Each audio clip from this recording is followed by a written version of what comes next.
On March 24, 2015, Germanwings Flight 9525 took off from Barcelona, Spain, heading to Dusseldorf, Germany. It was a routine European flight. Short distance, clear weather, no warnings. On board were 150 people, families, students, business travelers, and a professional flight crew. No one suspected that the greatest danger on this flight was not mechanical failure, weather, or terrorism. It was already sitting inside the cockpit. A normal flight at first. The aircraft was an Airbus A320, a modern and reliable plane used across Europe every day. The captain, Patrick Sondenheimer, was experienced and well-respected. The first officer, Andreas Lubitz, was young, trained, and medically certified to fly. The flight climbed normally to cruising altitude, 38,000 feet. Everything looked perfect. Then, without warning, the situation changed. The captain leaves the cockpit. About 30 minutes after takeoff, the captain told air traffic control he was leaving the cockpit briefly. This was completely normal. Pilots leave the cockpit for restroom breaks all the time.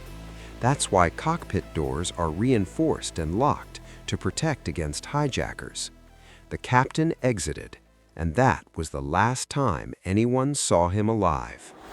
The door that never opened again. Minutes later, the captain returned. He knocked, then knocked harder, then began pounding on the cockpit door. There was no response. Inside the cockpit, the first officer had locked the door from within. Air traffic control tried calling the aircraft. Silence. Passengers heard strange noises, banging, shouting, but had no idea what it meant. They didn't know the plane was already descending. A controlled descent into death. Flight data later revealed something horrifying. The aircraft did not drop suddenly. It did not spin. It did not lose control. Instead, the autopilot was manually set to descend at a steady rate, directly toward the Alps. This was not panic. This was not confusion. This was deliberate. The plane began losing altitude while maintaining speed. From the outside, everything looked normal. Inside, it was already too late. The final minutes. For the last 10 minutes, the plane descended toward the mountains. Air traffic control repeatedly called the cockpit. No reply. Radar showed the plane getting lower and lower and lower. Passengers likely felt nothing unusual at first. No turbulence, no alarms. Only in the final seconds did screams appear on the cockpit voice recorder. The last sound recorded was the aircraft hitting the mountain at full speed. There were no survivors. The shocking investigation. When investigators recovered the black boxes, the truth stunned the world. The cockpit voice recorder revealed the captain desperately trying to break back in. He used the emergency code. He shouted. He physically attacked the door. Inside the cockpit, the first officer was breathing calmly. He never spoke. He never responded. He listened as the captain tried to save everyone and did nothing. Who was Andreas Lubitz? As investigators dug deeper, a disturbing picture emerged. Lubitz had a history of severe depression. He had been declared unfit to fly by doctors, information that never reached the airline. He had searched online for cockpit door security, suicide methods, aircraft descent speeds. Doctors later revealed he feared losing his pilot license, and for him, losing the ability to fly meant losing his entire identity. The system failed. Germanwings 9525 wasn't just a tragedy, it was a systemic failure. Medical confidentiality prevented airlines from knowing the full mental health history of pilots.